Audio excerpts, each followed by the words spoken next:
부활주일은 늘 1년에 한 번씩 우리가 절기로 주님 앞에 예배를 드리면서 부활과 관련된 진리에 대한 말씀을 접하게 됩니다.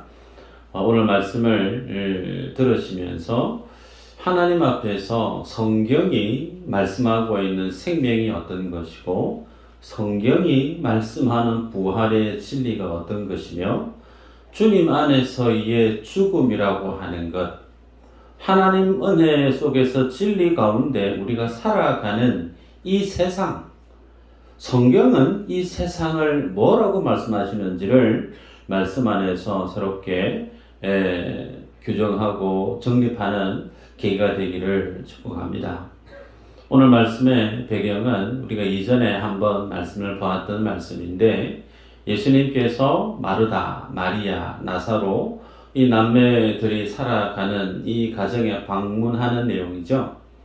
이 가정을 주님은 특별히 사랑하셨습니다. 그런데 문제는 나사로가 그만 죽고 말죠. 중요한 것은 나사로가 죽을 병에 걸려서 위중하다라고 하는 소식을 나사로가 죽기 전에 예수님이 들으셨어요.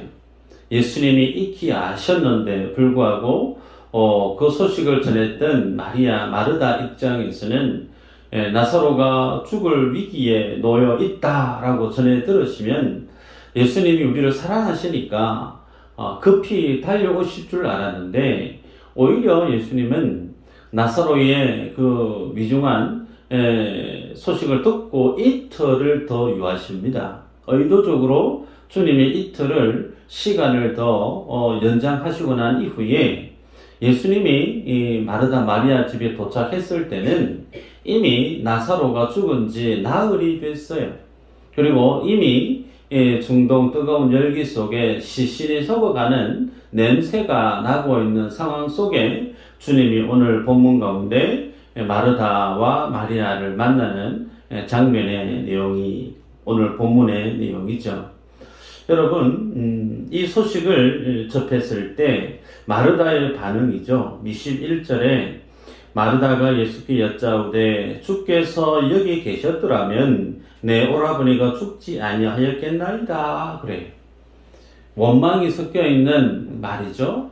예수님이 좀 일찍 오셨더랬으면 좋았을 텐데 예수님이 일찍 오셨으면 내 오라비가 죽지 않았을 텐데 그 뒤에 말은 왜 이렇게 늦게 오셔가지고 오빠가 죽고 난 이후에 이렇게 오셨느냐고 예수님에 대한 서운함 혹은 원망이 섞여 있는 마르다의 고백을 우리가 느낄 수가 있습니다. 자, 그리고 나서 그가 또 하는 얘기가 있죠. 22절에서 나는 이제라도 주께서 무엇이든지 하나님께 구하시는 것을 하나님이 주실 줄을 아나이다. 그렇게 얘기합니다. 예수님께는 능력이 있으시기 때문에 예수님이 지금 이 상황 가운데 예수님이 하나님 아버지께 기도하시면 하나님이 그 기도를 들어주실 줄 내가 믿습니다. 라고 얘기를 하면서 정작 그 안에 어떠한 바람을 가지고 예수님께서 우리 가정을 위해서 이러이러한 기도를 해주세요. 라고 그런 어떤 내용들은 소개되어 있지 않습니다. 중요한 것은 마르다의 이 이야기를 듣고 난 이후에 예수님이 하시는 말씀이죠. 23절 같이 한번 읽어볼까요? 시작.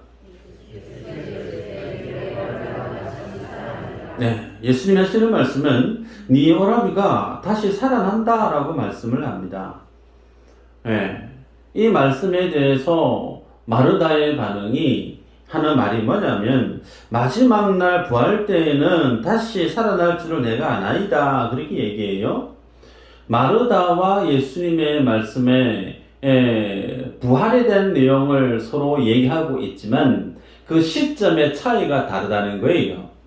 예수님이 지금 말씀하고 있는 네 오라비가 다시 살아난다 라고 하는 그 말씀은 지금 네 오라비가 살아날 거야 라고 하시는 말씀이고 마르다가 마지막 날에 다시 살아날 줄 내가 압니다 라고 한 그 내용은 일반 부활신앙을 지니고 있었던 유대인들이 알고 있었던 전통적인 부활신앙에 근거해서 예수님이 이 땅에 오시는 마지막 그 심판날에 모든 인생들이 하나님 앞에서 다시금 부활하는 그 마지막 날의 부활을 뜻하고 있습니다. 그래서 여러분, 성경에서 말씀하고 있는 이 부활, 소위 바리새인과 그리고 일반 유대인들은 부활 신앙을 지니고 살았지만 사두개인들은 부활 신앙을 인정하지 않았죠. 사두개인들은 이 땅의 현세적인 삶이 전부인 줄 알았습니다. 그랬기 때문에 사두개인들의 입장에서는 이 세상이 유일했기 때문에 이 세상에서 어떻게 해서든 성공해야 되는 거예요.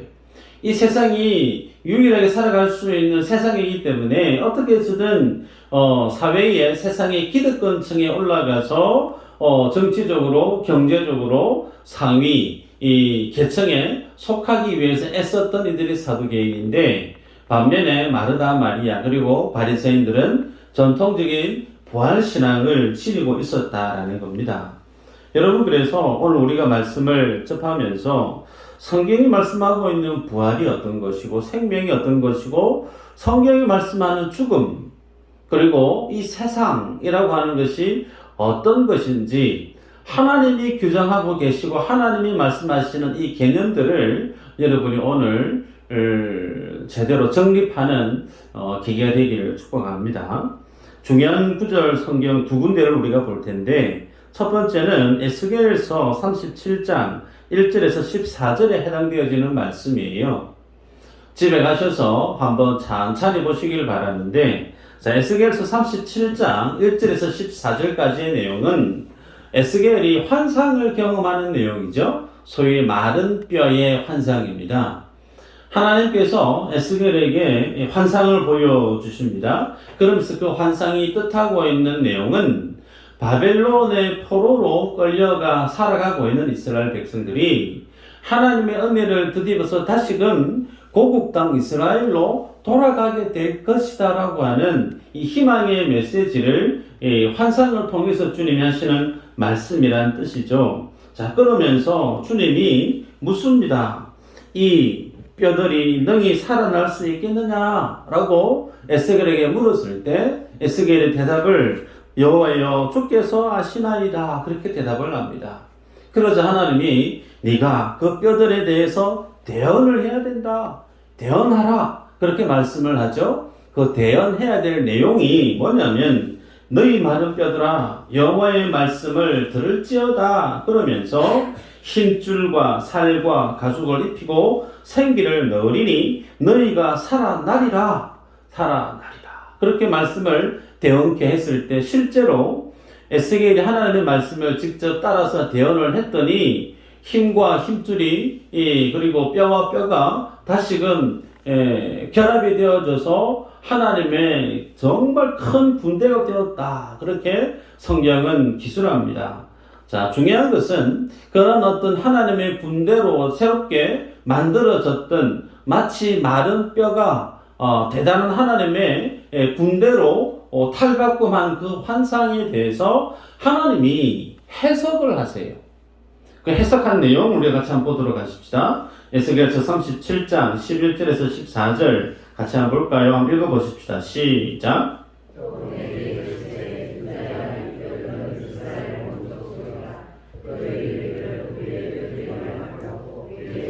없어졌으니 우리는 다 멸절되었다 하느니라. 그러므로 너는 대언하여 그들에게 이르기를 주 여호와께서 이같이 말씀하시기를 내 백성들아 내가 너희 무덤을 열고 너희로 거기에서 나오게 하고 이스라엘 땅으로 들어가게 하리라. 내 백성들아 내가 너희 무덤을 열고 너희에게로 나오게 한즉 여호와인 줄을 알리라. 내가 또 내 영을 너희 속에 두어 너희가 살아나게 하고 내가 또 너희를 너희 고국 땅에 두리니 나 여호와가 이 일을 말하고 이룬 줄을 너희가 알리라. 여호와의 말씀이니라. 아멘. 자, 이 말씀이 중요한데요. 자, 11절에 또 내게 이르시되 인자야 이 뼈들은 이스라엘 온 족속이라. 주님이 해석을 하세요. 마른 뼈들이 뭐라고요? 이스라엘 백성들이다. 그렇게 말씀을 합니다.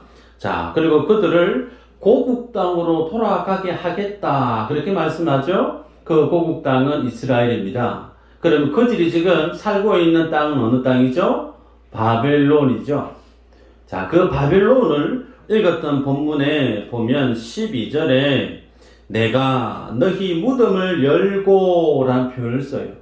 바벨론이라고 하는 그 나라를 하나님이 어떤 표현을 빌어서 쓰시느냐면 내가 너희 무덤을 열고 너희로 거기에서 나오게 하고, 또 13절에 똑같은 반복이에요. 내 백성들아 내가 너희 무덤을 열고 너희로 거기에서 나오게 한즉, 같은 표현을 2번 반복하고 있어요. 그러면서 우리가 알아야 될 사실이 바벨론이라고 하는 그 나라를 하나님이 무덤으로 규정하고 있다는 거예요. 계시록에 가서 바벨론을 엄녀 바벨론이라고 얘기합니다. 이 세상, 심판받아야 될 세상을 성경은 바벨론, 그래서 세상 이꼴 바벨론, 바벨탑 창세기 여러분이 아시죠? 결국은 그 바벨탑을 주님이 완성하게 허락하시는 거 그렇지 않죠? 허물어 버리십니다. 창세기에 기록된 바벨탑을 주님이 허물듯이 세상으로 규정되어 있는 이 바벨론의 세상을 하나님은 무덤으로 규정하고 있다는 거예요. 자, 그러면 그 무덤 안에 있는 것들은 뭐죠? 본문에 읽었던 내용을 기준으로 보면 마른 뼈예요. 마른 뼈. 그 시체입니다. 그 시체들이 누구라는 거예요? 이스라엘 백성들이라는 거예요.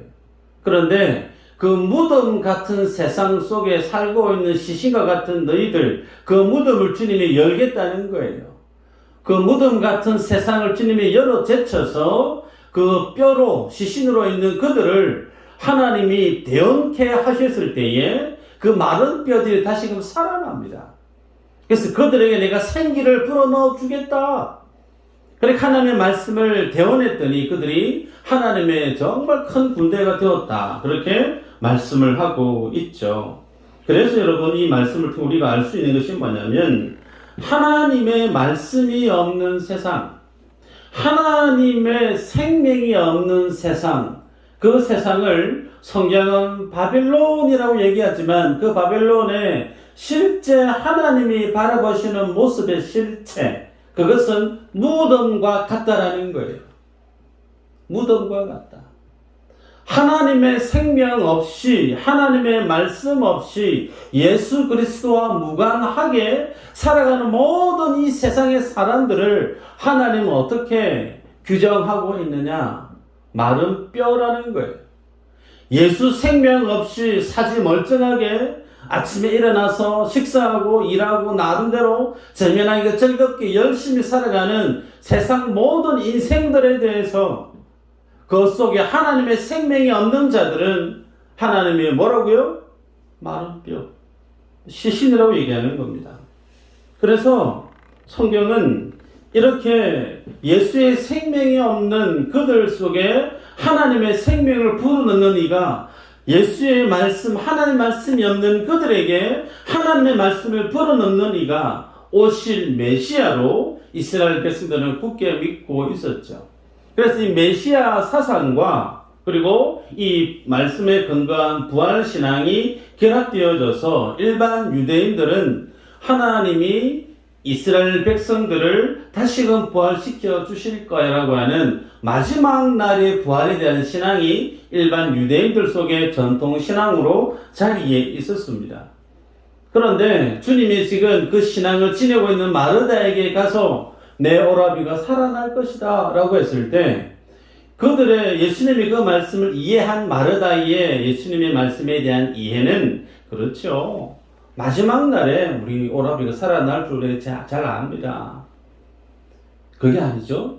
예수님 하시는 말씀의 의도는 지금 내 오라비가 살아난다. 지금 내 오라비가 부활할 것이다 라고 주님이 말씀을 하십니다. 여러분, 그래서 주님은 25절 26절의 말씀을 우리에게 남겨주셨는데 나는 부활이요 생명이니 나를 믿는 자는 죽어도 살겠고 그랬어요. 예수 그리스도가 곧 생명이다. 예수 그리스도가 곧 부활이다. 그래서 예수 그리스도를 믿는 자는 죽어도 산다. 여러분, 이 예수님의 말씀에 있어서 우리가 다 믿음으로 아멘 하는 줄 압니다. 예수님을 믿게 되어지면 예수 믿는 그에게는 하나님의 생명이 있기에 우리는 예수님과 함께 다시금 부활할 줄을 굳게 믿어요. 주님이 이 땅에 재림하실 때 모든 인생들이 하나님을 두 눈으로 직접 대면하게 되어지는 부활에 대한 진리를 우리는 다 아멘으로 믿음으로 인정하고 있죠. 중요한 것은 26절이에요. 무릇 살아서 나를 믿는 자는 영원히 죽지 아니하리니 이것을 내가 믿느냐. 살아서 나를 믿는 자는 영원히 죽지 아니하리니 이것을 내가 믿느냐. 이 말씀에 대한 해석이 조금 어려울 수 있다는 거죠. 이 구절 말씀을 문자 그대로 이해를 한 사람들 이단이 있어요. 죽지 않는다는 거예요. 내가 예수를 믿으니까 나는 영원히 죽지 않는다. 소위 영생교. 여러분, 이 말씀은 그 말씀이 아니죠. 자, 예수님이 말씀하고 있는 부활과 생명과 죽음에 대한 내용을 우리가 알 필요가 있습니다. 요한복음 11장 11절에서 13절까지 보면 나사로의 죽음에 대해서 주님이 어떻게 설명하시느냐면 나사로가 지금 잔다라고 얘기해요. 그랬더니 제자들의 반응이 위중한 줄 알았는데 지금 자고 있구나. 그러면 일어나면 되겠네요. 그렇게 얘기를 해요. 예수님의 말씀은 나사로가 지금 죽었다라고 하는 표현을 지금 나사로가 자고 있다라고 얘기했는데 예수님의 말씀의 그 진위를 제자들은 몰랐다는 거죠. 그래서 자고 있으면 일어나면 되겠네요. 그러자 주님이 재차 설명을 하죠. 나사로가 죽었느니라. 가자. 그렇게 제자들을 데리고 가는 모습을 보게 돼요.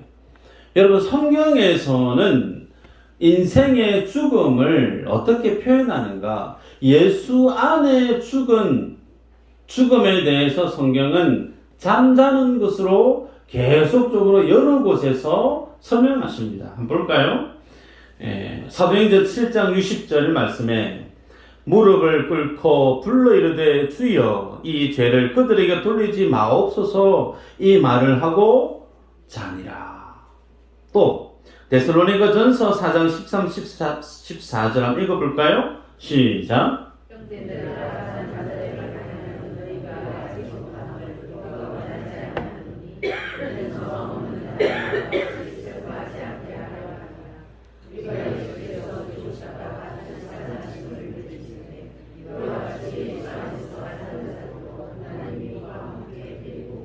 네, 참 많이 있어요. 죽음에 대해서 잠잔다라는 표현을 참 많이 하고 있는데 다 할 수는 없고, 자, 중요한 것은 하나님께서는 예수 그리스도를 믿는 자가 이 땅 가운데 죽는 죽음을 죽음으로 표현하지 않고 잠잔다 그렇게 표현하고 있습니다.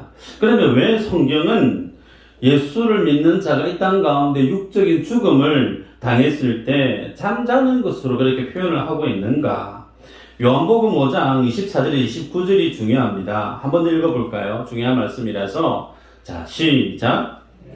진실로 진실로 너희에게 이르노니 내 말을 듣고 또 나 보내신 이를 믿는 자는 영생을 얻었고 심판에 이르지 아니하나니 사망에서 생명으로 옮겼느니라.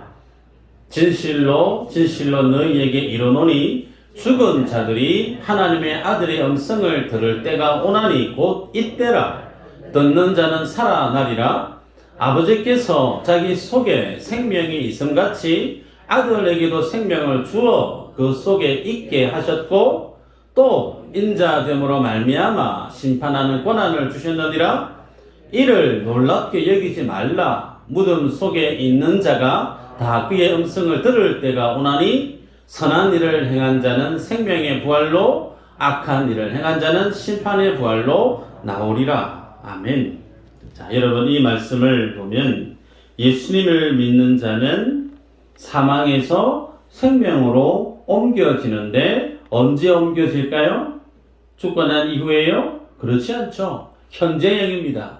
예수 그리스도를 믿는 자는 내가 지금 예수님을 믿게 되어지면 나는 지금 그 상황에서 하나님의 생명으로 옮겨졌다. 완료형으로 그렇게 기록하고 있습니다.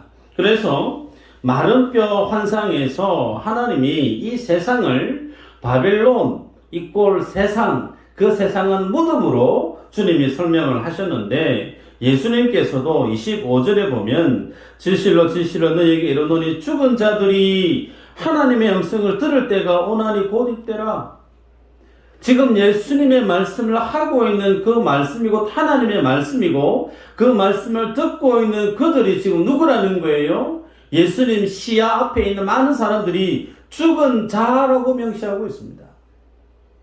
내가 심장이 뛰고 내 생각으로 내가 밥 먹고 살고 열심히 살아가고 있는, 나는 지금 살아있다라고 여기고 살아가지만, 예수님이 하나님이 말씀하고 있는 말씀은, 예수의 말씀이 없는 인생은 어떤 자라고요? 죽은 자라고 얘기하고 있어요. 죽은 자. 그리고 28절에 무덤 속에 있는 자가 다 그의 음성을 들을 때가 오나니 라고 했습니다. 네. 이 세상을 하나님은 예수가 없는 세상, 하나님의 말씀과 무관한 세상, 그 세상을 무덤으로 규정하고 있다는 사실이 공통되죠. 그래서 그런 곳에 있는 인생들을 주님이 찾아가셔서 말씀을 증거해 주셔서 구원해 내는 그들이 성도고, 예수님의 말씀을 믿어 예수를 나의 주로 고백하게 된 그는 예수 그리스도와 연합되어진 인생이죠. 예수님 안에 내가 있고 내 안에 예수님의 말씀이 있습니다. 그러므로 너희가 내 안에 있고 내 말이 너희 안에 있으면 무엇든지 원하는 대로 구하라. 내가 다 이루리라. 예수의 생명은 곧 예수님의 말씀이에요. 그 하나님의 말씀이 내 안에 있어서 나를 통치하고 나를 다스리고 그 말씀과 함께 살아가는 인생은 예수의 생명과 연합되어져 있는 하나님의 사람이라는 거예요. 그러니까 하나님의 사람 속에 뭐가 있느냐? 내가 부활이다. 내가 생명이다. 그 예수님의 생명과 예수님의 부활이 내 안에 이미 드리워져 있다라고 성경은 우리에게 전합니다. 그래서 하나님 앞에 참 생명과 하나님 앞에 살아있음의 그 세상은 예수 그리스도를 믿는 하나님의 말씀이 있는 세상이고, 하나님의 말씀과 무관하게 살아가는 인생은 살았으나 실제 죽은 자고, 그들이 살아가는 세상은 무덤이라고 하는 하나님의 말씀을 여러분 꼭 기억할 필요가 있어요. 자, 그러면 우리들이 볼 때 아브라함과 야곱과 이삭은 살아있는 사람들이에요? 죽은 사람들이에요?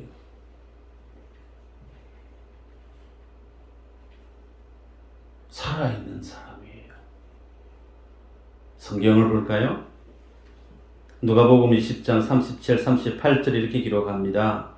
죽은 자가 살아난다는 것은 모세도 가시나무 뜰기에 관한 글에서 주를 아브라함의 하나님이요 이삭의 하나님이요 야곱의 하나님이라 칭하였나니, 하나님은 죽은 자의 하나님이 아니요 살아있는 자의 하나님이시라.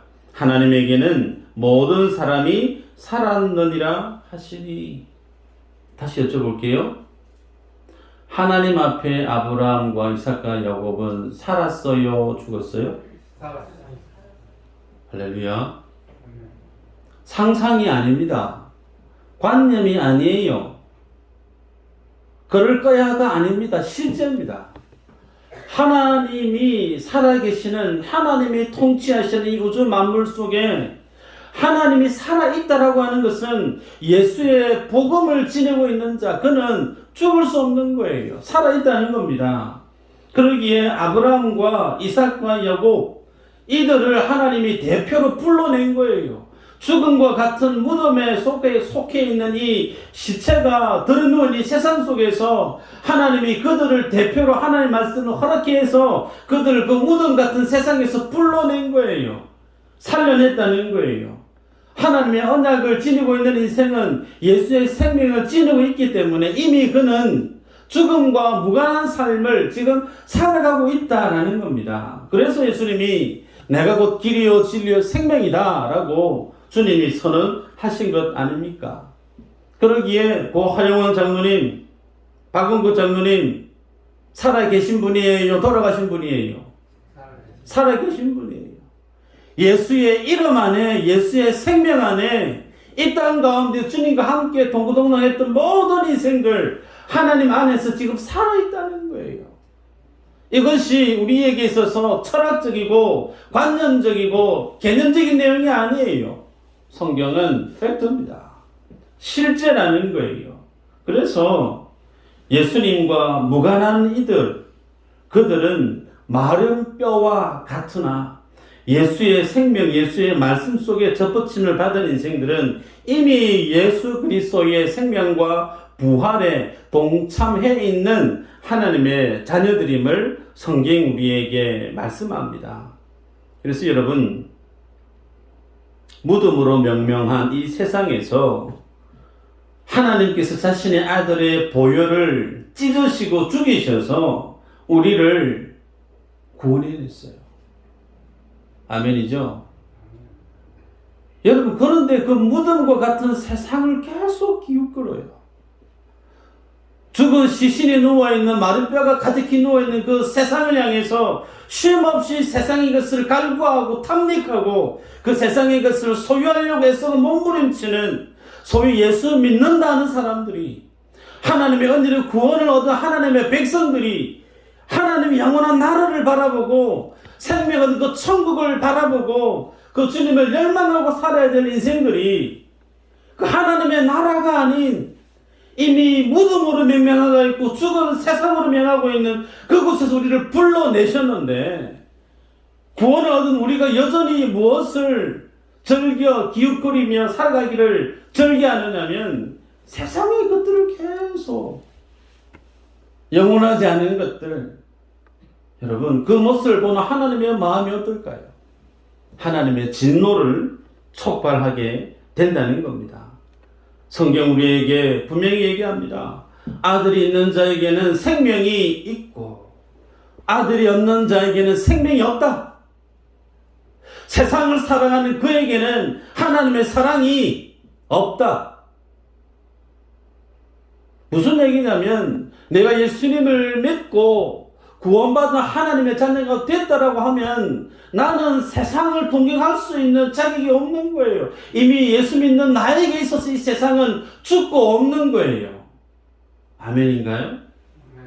예수 믿는 나는 하나님의 나라에 살아있고 하나님의 영원한 천국에 호흡하고 그 하나님의 나라를 바라보고 살아가는 인생인데, 그 죽음 같은 무덤 같은 세상에서 이미 하나님의 나를 이끌어내셨는데, 그런 나는 세상이 이미 죽고 없는 거예요. 그런데도 세상을 계속해서 탐닉한다면, 여러분, 우리는 내가 구원받은 자가 맞는가? 내가 붙들고 있는 하나님의 진리가 분명히 성경이 말씀한 진리가 맞는가? 점검해 볼 필요가 있지 않겠습니까?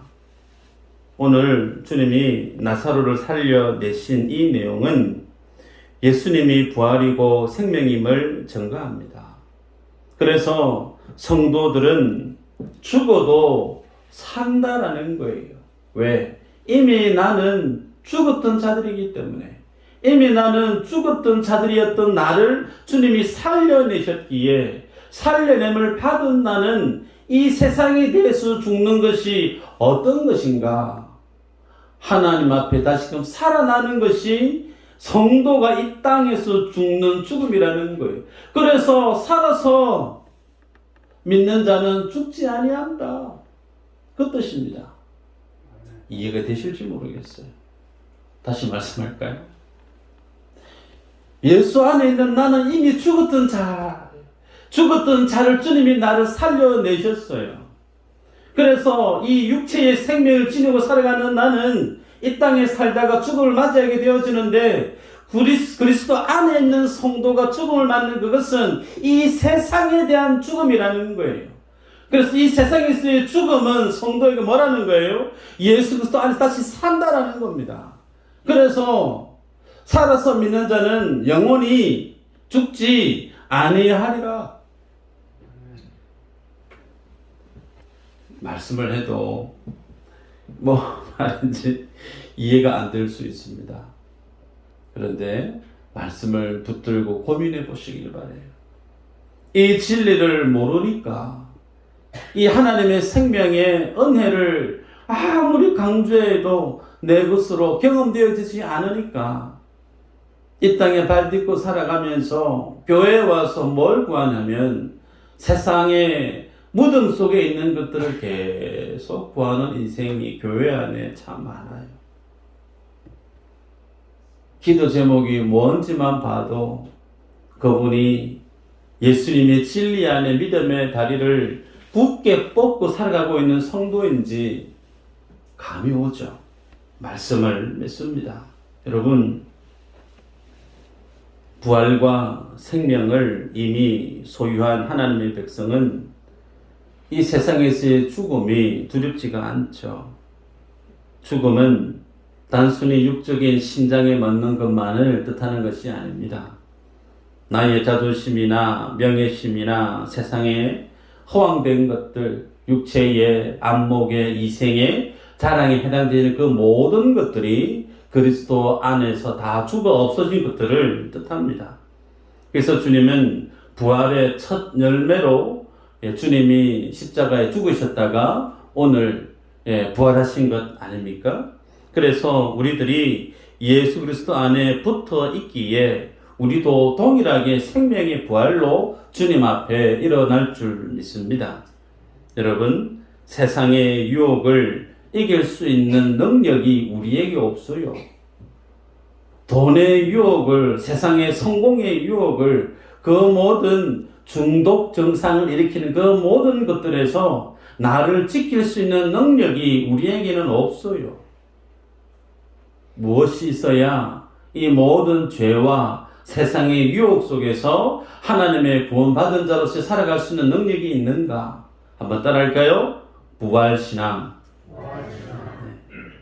이 부활신앙이 내 안에 굳게 자리매김에 있을 때 성도는 이 세상에 대해서 두려워하지 않는 거예요. 왜?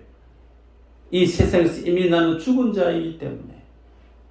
죽은 자로서 이 땅에서의 생명을 내어놓는 것은 나의 모든 육체의 장막을 벗어 던지는 것이고 하나님의 생명을 덧입는 것으로 하나님이 진리가 우리를 이끌고 있기 때문에 더는 이 땅에서 연연하지 않는 겁니다. 여러분, 그래서 순교를 당해도 이 땅에서 손해를 당해도 기뻐할 수 있는 것이 뭐냐면 이 부활의 진리가 내 안에 살아있기 때문에 그래요. 이 부활에 대한 생명에 대한 믿음의 확신이 내 안에 없다면 우리는 여지없이 휘청입니다. 세상의 모습 앞에 여지없이 두려워 떨게 되고 긴장하게 되어지고 가지고 있는 것 뺏기기 싫어서 가지고 있는 것 지키기 위해서 늘 긴장 속에 숨가쁘게 살아가나 그러나 우리는 이 세상에 대해서 이미 정리정돈이 끝난 인생이에요. 그래서 이 세상의 것들에 대해서 전혀 요동이 되어지지가 않고 유혹의 대상이 더더욱 세상은 우리에게 해당 사항이 없게 되어지는 거예요. 이 부활신앙이 여러분 안에 굳게 자리매김되어져서 주님 앞에 세상을 이기고 죄를 이기는 하나님의 모든 본석들이 되시기를 주의 이름으로 축복합니다. 기도합니다.